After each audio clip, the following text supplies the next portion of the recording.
1% of dudes rapping, they ain't nice as me. 98% ain't live the same type of life as me. The judge gave me life and then they sent me where the life is be. That level 4 with depth and vice, the type of stuff they like to see. Two choices, fight or flee.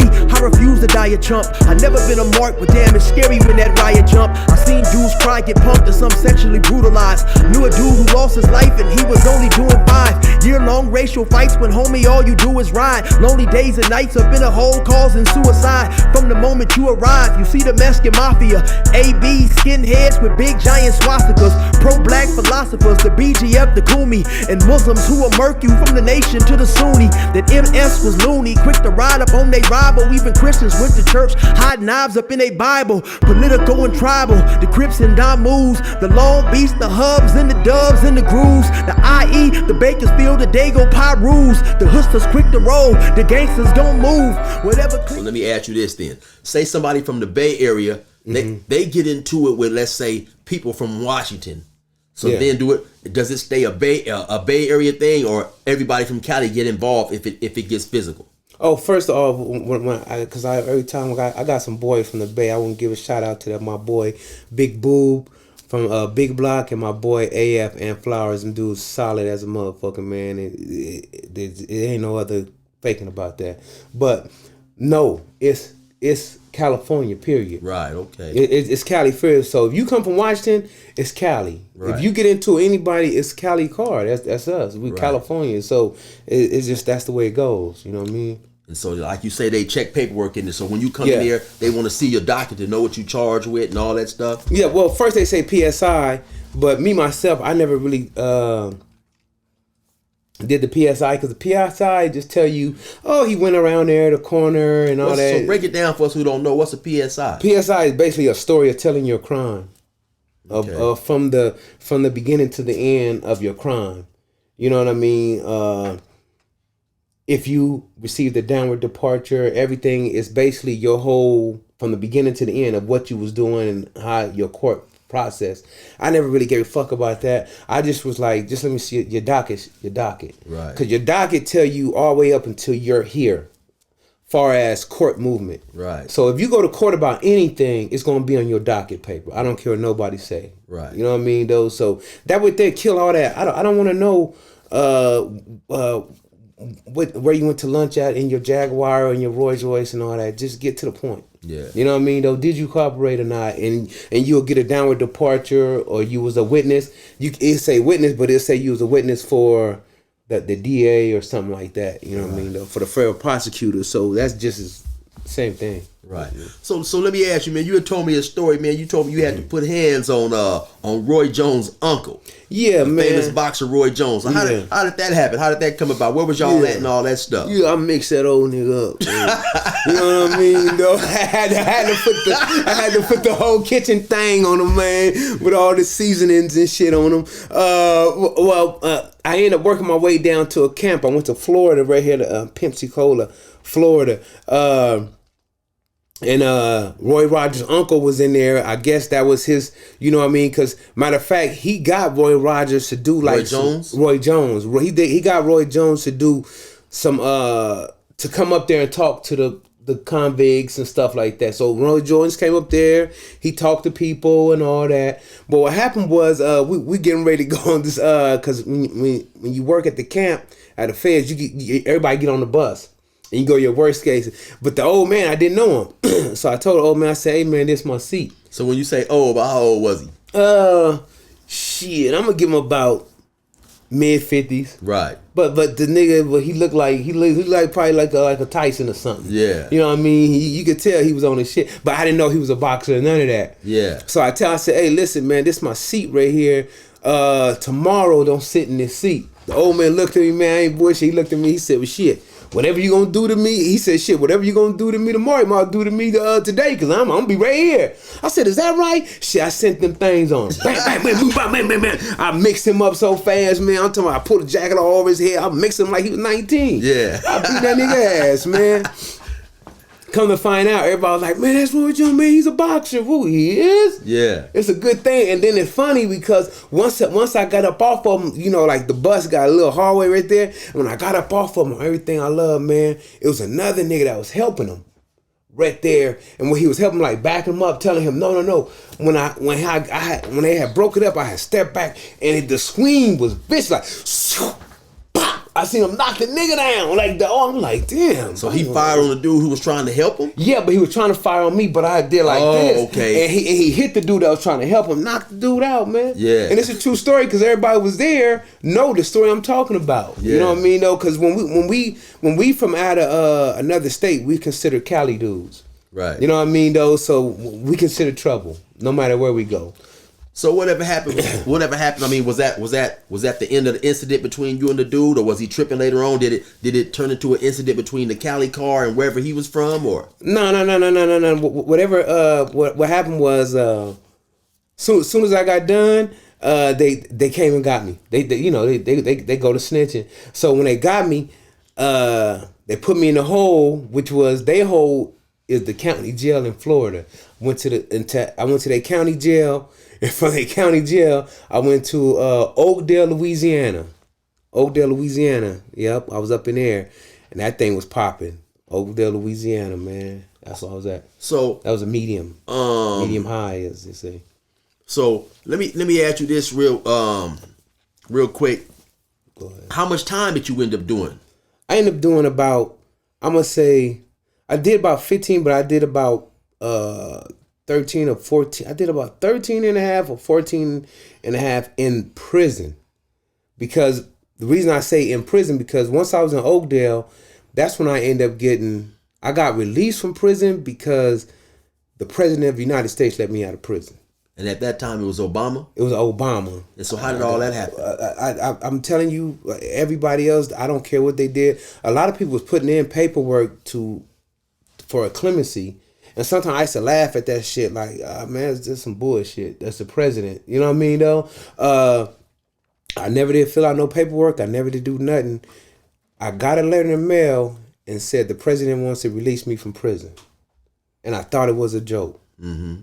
I'm telling you, on everything I love, I didn't reply to it. I was like, this is what, because sometimes lawyers send you mail and they want you to you know how they try to get you. So I was like, man, fuck that shit, man. Whatever, man. Ain't nobody trying to save me. Trying to solicit you. Yeah, so I was sitting there, and then they called my unit manager. It was like a case manager. They called him and they called me from the yard to talk to him. He was like, man, the president's trying to let you out, man. They told me to notify you, whoop. So I was like, what? And he was like, yeah, this is serious. So he sent me the paperwork. I filled everything out. Man, and then the process started going. Next thing you know, man, they released me. Said that they called me in there and said the president of the United States just granted you clemency. I was like, what? It was crazy. Yeah, it was crazy. Then, so how long after that was you actually released? I say about after that, probably took me about immediately. But how it do is he wants you to be ready to. So from there, I went back to a camp I probably went to a camp for about 2 weeks, 3 weeks. And then I went to the halfway house. I was in the halfway house, felt like probably a year, felt like a year and a half. That's why I say I was kind of still in. So I was in there, and yeah, man, shit, President of the United States let me out. I got paperwork to show you that, because other than that, I wasn't getting out. So what was it based on? Based on the fact that people who are convicted of cocaine charges get a longer sentence? It was like that disparity thing they talking about? Yeah, I think so, but it just, mine was kind of deeper because they said that it was too much. They put too much on me. You know what I mean? It was around that time, but they were just saying that they just put too much on me. They made me something I wasn't. Yeah. You know what I mean? I guess the feds got the information they got from the state cops and put it in with their file. And I guess when they looked at it, like, man, this dude can't do all that. When I got out, this dude cannot possibly do all that from the year when he got out, a year and a half. Right. So you don't have any idea, how did your case happen to come to the attention of the president, or? I swear to God, I have no idea. Yeah. And that's the truth. Can't nobody find a paperwork that I wrote to try to get a lawyer. You know what I mean, though? Right. It just came. Yeah. And shit, hey, man, God bless him. Yeah. You know, I'm going to keep it 100. And I was cool with that. Yeah. You know what I mean, though? Because I'll tell you, I was cool with it. Shit, I gave up already. Like some people say they give up on life. I gave up when I signed for that. I was like, man, fuck this shit. Yeah. You know what I mean, though? You thought it was over, huh? And I was chilling. Yeah. If anybody know me and you can read the comments, they'll be like, man, Greedy Man was in there chilling. Just like you said we was in there kicking it. Yeah. I was in there kicking it, homie. Yeah, you in there having fun, laughing, man, clowning. I was in there laughing, clowning, and then a lot of dudes didn't know I had that much time. They were like, what? Yeah. Because I was just sitting there chilling, man. It is what it is. You know what I mean? I would get that a lot when I was actually in the county jail and in prison. Sometimes people would say, man, chill, damn, you don't act like you got life. Yeah. And I would tell them, how am I supposed to act? You know what I'm saying? So, I definitely understand and feel you on that, man. But now I want to jump into some IE history, man, because I get a lot of questions about IE, you know, which is IE, like I tell everybody, is made up of 2 counties, San Bernardino County and Riverside County, and all those cities are geographically what's known as the Inland Empire, man. Yeah. And so what year was you born? I was born in 75. Okay, so, you know, when you remember back then talking about San Bernardino and stuff, when you remember going to school, was everybody in the city of San Bernardino, pretty much all the hoods that's beefing now, was everybody kind of like still friendly back then, or? Yeah, everybody was friendly. That's why one thing about me, you'll never hear me say, which is one of our enemy hoods, which is California Gardens, and I know you know that because you've been in the system, but you'll never hear me say fuck California Gardens, right? Because it didn't start off like that. I mean, some of the dudes from California Gardens, I slept on their floor. You know what I mean? That's never. We slept together, and they grandmas fed me. Yeah. So I can't say fuck them. I can say fuck an individual, but I can never say fuck them because it'll be some buster shit. Like really, you know what I mean though? Right. Because where we started at, like you said, we all got along. Cause it started from no IE period. It wasn't IE. It was just we were just kids, you know what I mean? And it's good that you said that, right? So let me ask you, according to what you learned in your history on the fact, how did IE even form, according to what you know? According to what I know is IE formed on the west side of San Bernardino, which is considered the bottom of the bottom, I guess, which is Inland Empire. That's Inland Empire, which is my neighborhood is the projects. So my neighborhood is like it's the starting of IE, but it's not the start as far as saying we IE niggas. It's just them was all the dudes that have ventured out from there used to live in the projects.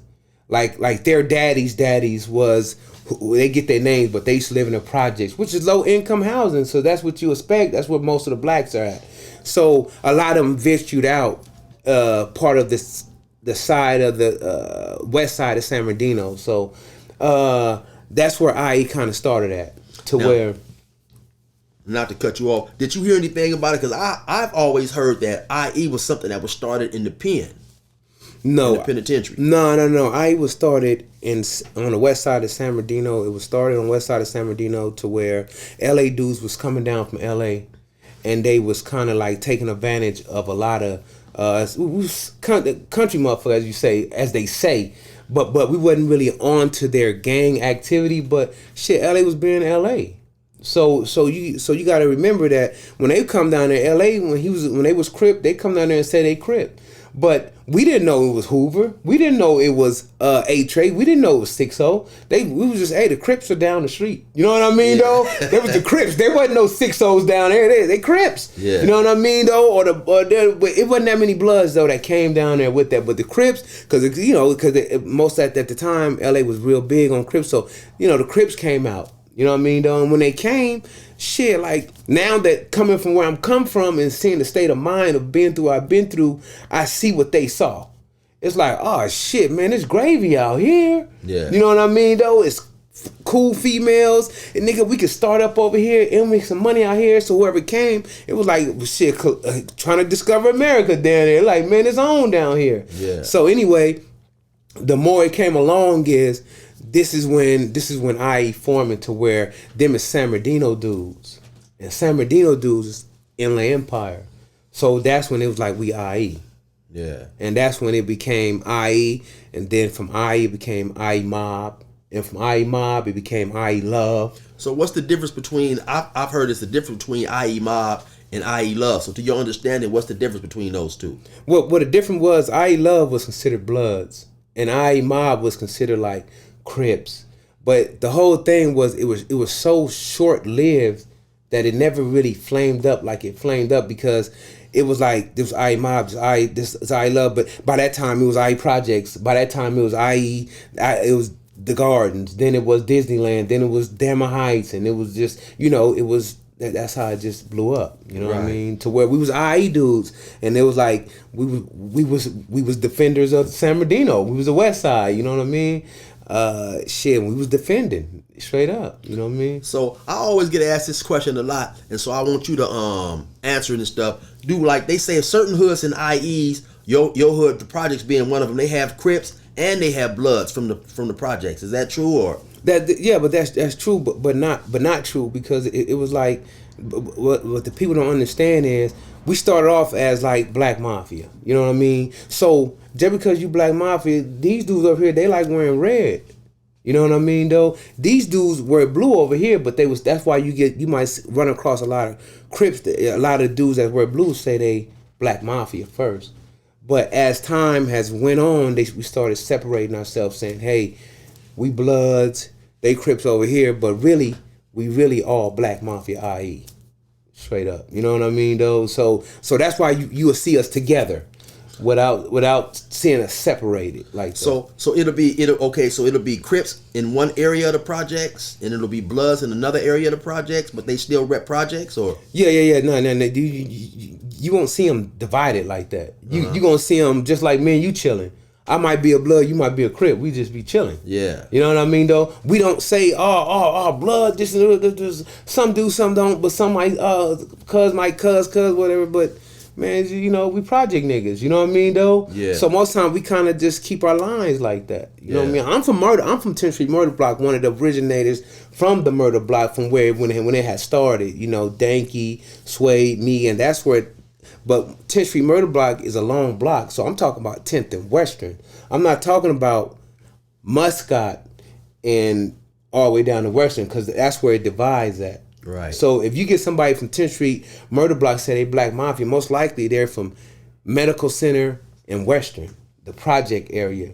We talking 10th from Western all the way down to Mount Vernon. That's where the 10th Street Murder Block Bloods are at. You know what I mean? How big is the project area? You would say like a couple of miles or what?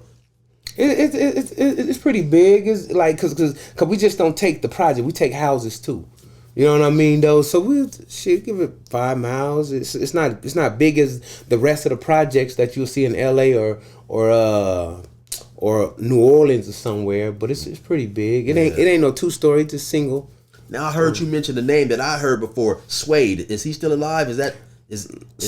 No. Suede is Ronnie Jackson. Is that the dude that can sing? Yeah. Okay, that's the one. Yeah, that's the one who I heard about. I remember me and my partner OZ. We had went one time and I think they was having a concert at the YMCA. Not a concert, but like a talent contest. Yeah. And he was singing at the talent contest, a Luther Vandross song. Right. Yeah. So that's the same Suede. Yeah, that's the same he's from Suede. The projects. Yeah, he's from the projects, man. I didn't know that. Yeah. Suede from the projects, man. Suede is from.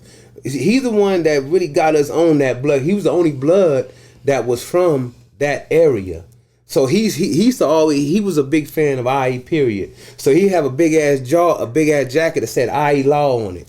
You remember the swamp meat jackets, the black ones? Yeah. And we used to get them stitched up. Right. He'll have a big ass IE this big, that big, and it'll just say Law, LAW on it. You know what I mean? He was just an IE nigga, but he was red for sure. Right. You know what I mean though? He could sing his ass off, and he taught me how to drive. You know what I mean though? And from there he put Danky on. Always was getting money, but Big Danky was the first like Blood from 10th Street Murder Block. Right. He the one that pushed real hard like that. So as far as you remember, man, what year did all the different? Okay, first name off some of the prominent neighborhoods that's on the west side of San Bernardino. Well, you gonna have the projects, Gardens, Dammer Heights. Them are like in Gilbert Street. Them are like all like the rest of them. You got Zion's, 18th Street. You got what's the other one? Magnolia Estates, Disneyland. Them is like the west side hoods right there. But we all know each other, kinda. You know what I mean? In that way right there. And so what was it like, man, for all you guys to who knew each other, who at one time, I'm assuming, played Little League sports together, like you said. You guys had spent the night over each other's house. Their grandmother had fed you and vice versa. What was it like, man, when all these hoods started beefing and, the war kicked off and you guys, now suddenly you guys is no longer friends. Dudes from this area are killing people from that area who at one point in time, because even though I'm not from San Bernardino, doing a lot of time in the pen, I heard you guys used to have softball games with each other, football games. So what was it like, man, once it came to the point of now it's gunplay? Yeah, but what, and you said the key word, we was never kids.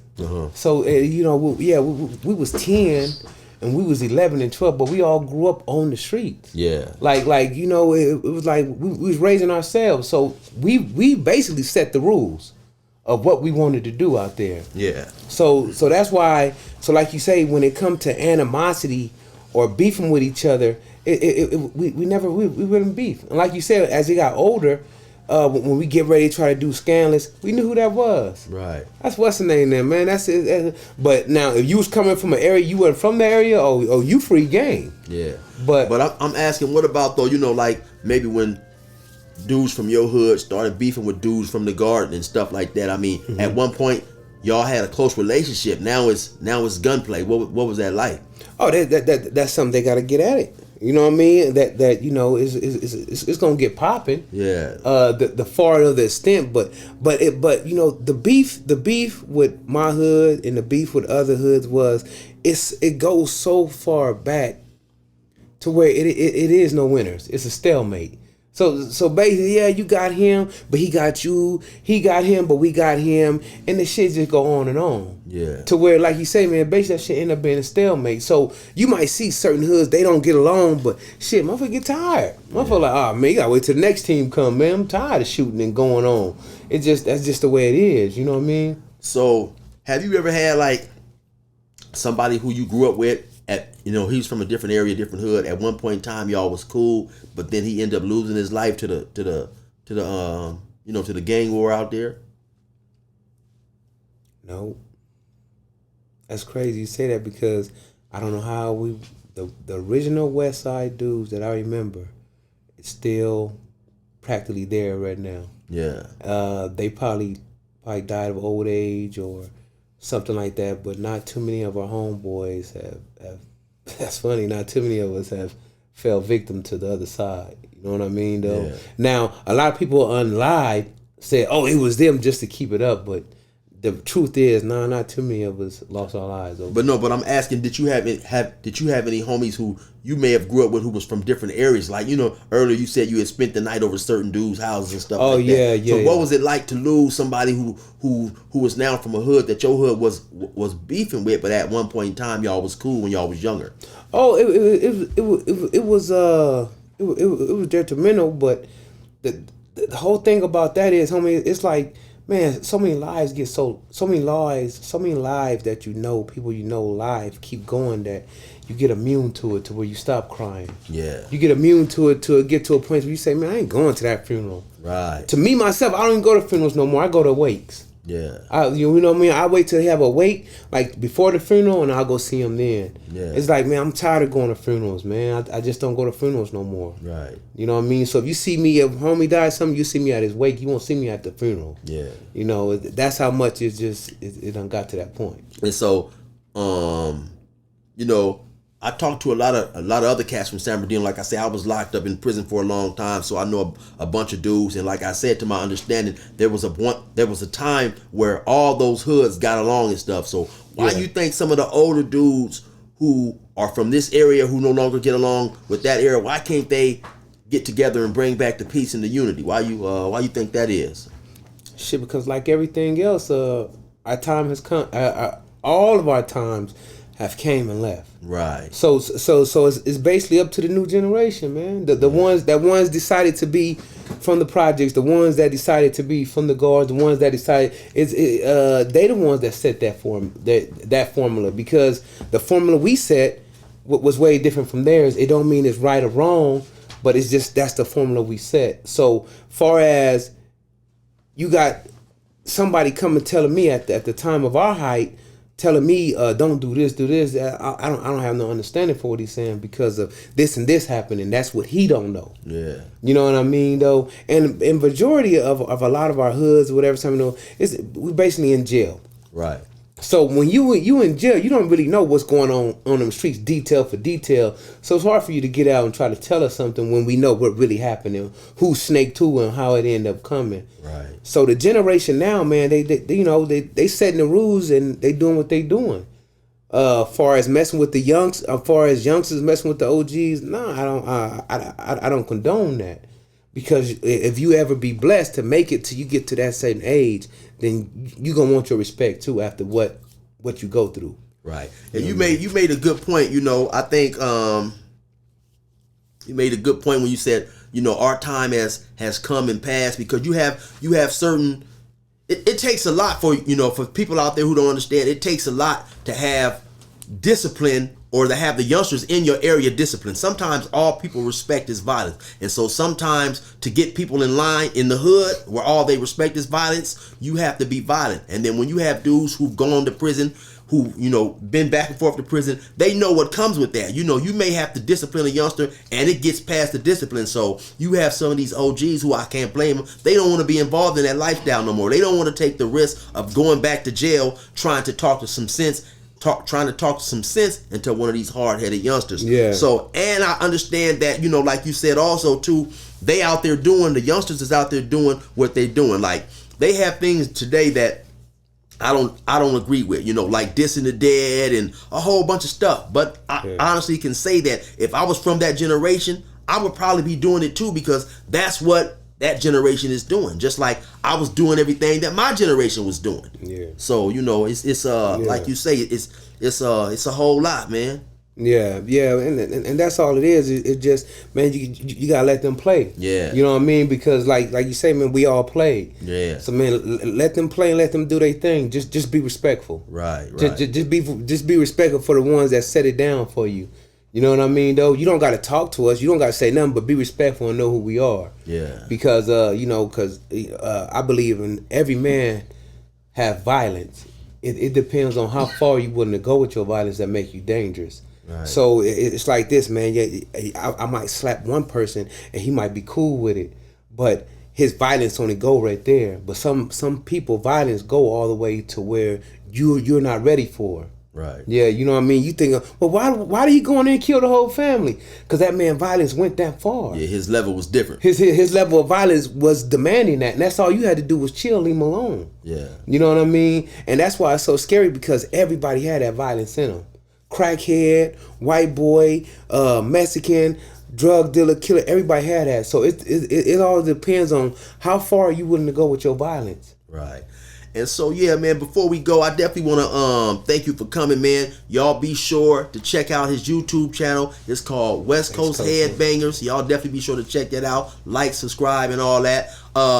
Anybody out there, what I'm trying to do now, I'm trying to get the brothers from the IE to come on here and share y'all history, man. We want to, get out some of this knowledge, because we got a whole lot more to talk about. We'll probably have him back later. But before we go, man, is it any names that's you want to give shout outs to, man, dudes from IE, man, that deserve a shout out, just period, dudes that's, respectable cats. Yeah, for sure, man. Dudes who's getting their paper or stuff like that, man. Yeah, for sure, man. I want to give a shout out to my homeboy Splurge Capone. Give a shout out to Bankroll, Big Dank, Batman.